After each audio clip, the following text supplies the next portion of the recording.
আসসালামু আলাইকুম। Welcome to মেরিনাস কিচেনে। প্রিয় ভিউয়ার্স, ভাই বোনেরা, আপনারা কেমন আছেন? আপনাদের সুস্বাস্থ্য মঙ্গল কামনা করে শুরু করছি আমি আজকের রেসিপি। আজকে কিন্তু রেসিপি নয়, আজকে দেখাবো মশলা গুঁড়ো, গোপন টিপস সহ 4 প্রকারের মশলা আমি গুঁড়ো করে দেখাবো। 1 নম্বরে জিরে গুঁড়ো, 2 নম্বরে গরম মশলা গুঁড়ো, 3 নম্বরে ধনিয়া গুঁড়ো, 4 নম্বরে বিরিয়ানি মশলা গুঁড়ো। আর এই মশলা গুঁড়োর মধ্যে কি কি দিয়ে আমি গুঁড়ো করছি দেখতে হলে অবশ্যই সম্পূর্ণ ভিডিওটা দেখতে হবে। আমি প্রথমত জিরে গুঁড়ো করে দেখাবো। জিরেগুলো কিন্তু আমি অল্প আঁচে ভেজে নিয়েছি মুচমুচো করে, ঠান্ডা হয়ে গিয়েছে। তারপরে আমি এগুলো ব্লেন্ড করে চেলে নেব। চেলে নিয়ে আমি এই জিরে গুঁড়োগুলো কিছুক্ষণ ঠান্ডা করার পর তারপরে সংরক্ষণ করব। আর সংরক্ষণ করাটা আপনাদেরকে দেখিয়ে দেব। সাধারণত আমরা বাটা জিরে কেউ খেয়ে থাকি, কেউ ব্লেন্ড করে খেয়ে থাকি, কেউ আবার ভেজে গুঁড়ো করে খেয়ে থাকি। কিন্তু আসলে কি জানেন, এই জিরের মধ্যে একটা জিনিস মিক্স করলে তরকারি স্বাদ দ্বিগুণ বেড়ে যায়, সেটা হচ্ছে পাঁচফোড়ন। আপনারা দেখতে পেয়েছেন প্রথমে আমি কিন্তু 1 কেজি জিরার মধ্যে 1 পোয়ার অর্ধেক মানে আধা পোয়া আমি পাঁচফোড়ন মিক্সার দিয়েছি। অবশ্য যারা পাঁচফোড়নের ফ্লেভার পছন্দ করেন না তাদের কাছে ভালো লাগবে না, তবে আপনারা এই টিপসটা ফলো করে দেখতে পারেন। জিরের মধ্যে পাঁচফোড়ন দিয়ে ভেজে গুঁড়ো করে সেইটা তরকারিতে খেয়ে দেখবেন কতটা টেস্ট। আর নর্মালভাবে আপনারা এই জিরেটা ভেজে গুঁড়ো করে খেয়ে দেখবেন সেই তরকারির টেস্ট কেমন, আপনারা নিজেরাই পরীক্ষা করে দেখতে পারেন। আমি কিন্তু এই জিরেগুলো গুঁড়ো করা হয়ে গিয়েছে। আর দেখতে পাচ্ছেন আমার এখানে একটা 1 কেজির একটা সসের বোতল, সেটা কিন্তু আমি আগে থেকে এই বোতলে জিরা সংরক্ষণ করতাম। এই বোতলে আমার প্রায় 3 পোয়ার উপরে জিরা গুঁড়ো আটে। আমার 2টা বোতল মিলে প্রায় 1 কেজি। আর পাঁচফোড়ন ছিল আধা পোয়া। আমি মিক্সার দিয়ে গুঁড়ো করে নিয়েছি জিরেগুলো। আমার কিন্তু এইভাবে আমি সংরক্ষণ করে খাই। আর অবশ্যই সেটা কাঁচের বোতলেই হতে হবে। এই জিরের গুঁড়ো সংরক্ষণ করতে হবে, তাহলে কিন্তু এই জিরের ঘ্রাণ কখনোই বের হবে না। আর এখানে আপনাদেরকে গরম মশলা গুঁড়ো করার একটা টিপস দিই, সেটা হচ্ছে দারচিনি। আমরা অনেকে হাতে ভেঙে হাত ব্যথা হয়ে যায়, আপনারা দেখতে পেয়েছেন আমি এখানে দারচিনিগুলো একটি প্লাস্টিকের ছালার মধ্যে নিয়ে একেবারে 1 মিনিটের মধ্যে ভেঙে নিয়েছি। এখন চলেন এই গরম মশলা, নর্মালভাবে আমরা যে মাংস রান্না খাই সেই মাংস রান্নার গরম মশলাগুলো গুঁড়ো করে নেই। এখানে দেখতে পেলেন আমি কালো এলাচ নিয়েছি, সবুজ এলাচ, দারচিনি নিয়েছি, লং আর গরম মশলা না, গোলমরিচ। আমি এই 4টি দিয়ে এই মশলা গুঁড়ো করে নেব। সাধারণত আমরা কিন্তু এই 4টি মশলাই মাংসতে ব্যবহার করে থাকি। এই মশলাটা আমরা প্রায় বড় মাছ, যে কোনো বড় মাছে, মাংস, মুরগি, গরু, এই মশলাটাই আমরা ব্যবহার করে থাকি সাধারণত।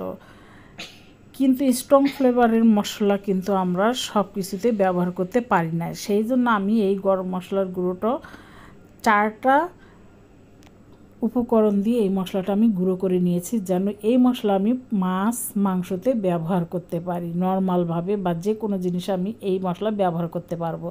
আর জিরের গুঁড়ো, এই গরম মশলার গুঁড়োটা কিন্তু আমার জেলির বয়েম ছোট ছোট আছে, সেই ছোট ছোট বয়েমে আমি 2টি বয়েমে সংরক্ষণ করব। এগুলো কিন্তু আমি গুঁড়ো করে ঠান্ডা করে নিয়েছি, তারপরে কিন্তু সংরক্ষণ। জিরের গুঁড়ো আর গরম মশলা, নর্মালভাবে যে গরম মশলা গুঁড়ো করলাম সেই গরম মশলার গুঁড়ো আর ধনিয়ার গুঁড়ো, এই 3টে কিন্তু আমাদের এনি টাইম সব সময়ের জন্যই লাগে। যেহেতু মাছ মাংস আমাদের রেগুলার রান্না করতে হয়, এই কারণে এই 3টে মশলা এনি টাইম আমাদের হাতের নাগালের কাছে চাই।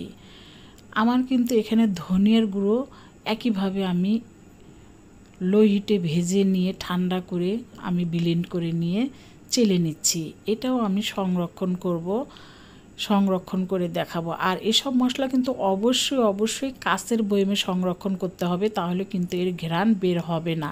বিশেষ করে যদি লম্বা টাইপের বোতল, যেগুলো সসের বোতল, এগুলো হলে ভালো হয়। আর আমি আপাতত করছি হরলিক্সের বয়মে, যেহেতু আমাকে বাসা চেঞ্জ করতে হবে। আমি এই কাঁচের বয়মে ভরে আর রিস্ক নিতে চাচ্ছি না। আপনারা সবাই জানেন বাসা চেঞ্জ করা কতটা রিস্ক, ভেঙে যাওয়ার সম্ভাবনা আছে। যেহেতু আমার 2-3টি বোতল ফাঁকা ছিল, এই কারণে আমি ওই 2-3টি বোতল আমি ভরে নিয়েছি। আর ধনিয়ার গুঁড়োটা আমি হরলিক্সের বয়মে, আর এই বিরিয়ানির মশলাটা আমি হরলিক্সের বয়মে সংরক্ষণ করব। আমি বাসা চেঞ্জ করার পর আমি কাঁচের বয়মে ভরে নেব। আর চলেন এখন আমি স্ট্রং ফ্লেভারের যে রোস্ট, কাচ্চি বিরিয়ানি, তেহারি, তারপরে শাহি বিরিয়ানি, শাহি রোস্ট, এগুলো যে মশলা দিয়ে আমরা করি সে মশলাটা আপনাদেরকে দেখিয়ে দেই।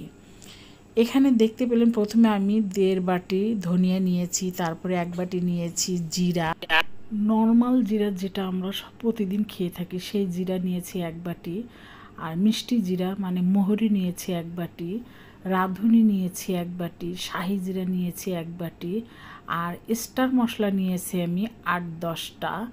তারপরে নিয়েছি আমি জয়ফল 3টি, জয়ত্রী নিয়েছি আমি 1/2 বাটি, শুকনো মরিচ নিয়েছি আমি প্রায় 15 থেকে 16টা, এখানে নিয়েছি তেজপাতা, তারপরে নেব আমি দারচিনি।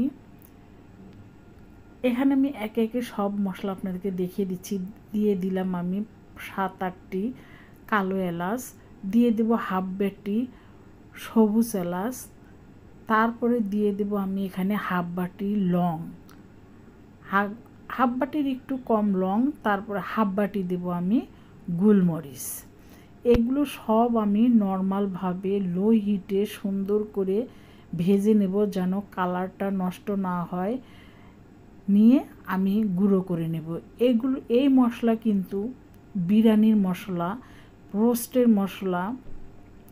আমি যে দেখাচ্ছি, আমরা অনেকেই আছি জিরা, মোহরি, শাহি জিরা আর রাঁধুনির মধ্যে আমরা মিক্সড করে নেই। দেখতে পাচ্ছেন এই যে আমি যে দেখাচ্ছি এটা কিন্তু শাহি জিরা প্রথমে দেখিয়েছি কিন্তু আমি। আর এই যে দেখতে পাচ্ছেন এটা হলো রাঁধুনি, এইটা রাঁধুনি। আর ওই পাশে জিরা, আর মোটা মোটা যেটা সেটা হলো মোহরি। এই 4টি জিনিস একই রকম দেখা যায়, কিন্তু আসলে 4টি জিনিসের 4টি নাম। এখানে আমি একে একে মোটা মশলাগুলো যেগুলো সেগুলো আগে দিয়ে দেব। হালকা হিটে এটা গরম হতে থাকবে। যখন এটা 2-4 মিনিট হয়ে যাবে গরম হওয়া, তারপরে আমি আস্তে আস্তে জিরা, মোহরি আর ধনিয়াটা দিয়ে দেব। দিয়ে লো হিটে, এটা একেবারে লো হিটে ভেজে নেব। ভেজে নেওয়া হয়ে গেলে শেষ মুহূর্তে আমি দেব এর মধ্যে শাহি জিরা আর রাঁধুনি। কারণ শাহি জিরা আর রাঁধুনিটা একেবারেই পাতলা, এটা অল্প হিটেই হয়ে যাবে সব। এখন এগুলো লো হিটে যখন ভাজা হয়ে যাবে তখন আমি এগুলো গুঁড়ো করে সংরক্ষণ করব। এই স্ট্রং ফ্লেভারের মশলাটা কিন্তু যেহেতু সামনে ঈদ, রমজান, আমাদের এটা প্রয়োজন হবেই হবে। এই মশলাগুলো দেখে অনেকের মনে প্রশ্ন জাগতে পারে, আপু কতদিন যেতে পারে এই মশলা আপনার? আমি বলবো এই মশলা আমার রান্নার উপর নির্ভর করবে। যত বেশি রান্না হবে তত তাড়াতাড়ি শেষ হবে, যত কম রান্না তত কম শেষ হবে। তবে আলহামদুলিল্লাহ একটি কথাই বলতে পারবো, আমার ঈদ পার হয়ে যাবে এই মশলা দিয়ে, আমার আর টেনশন করতে হবে না। আবার যদি মশলা গুঁড়ো করতে হয় সেটা কোরবানির আগে বা কোরবানির 1 মাস থাকতে, তখন আবার আমাকে এই মশলা গুঁড়ো করতে হবে, এইটুকু বলতে পারি। কেমন হয়েছে আমার এই মশলা গুঁড়োর রেসিপি অবশ্যই কিন্তু কমেন্ট বক্সে জানাবেন। আর যদি কোনো ভুল ত্রুটি হয়ে থাকে অবশ্যই ক্ষমার দৃষ্টিতে দেখবেন, আমাকে সংশোধন করে দেবেন। ভুল মাত্রই মানুষ ভুল হতেই পারে। ধন্যবাদ সবাইকে ধৈর্য সহকারে দেখার জন্য। আসসালামু আলাইকুম।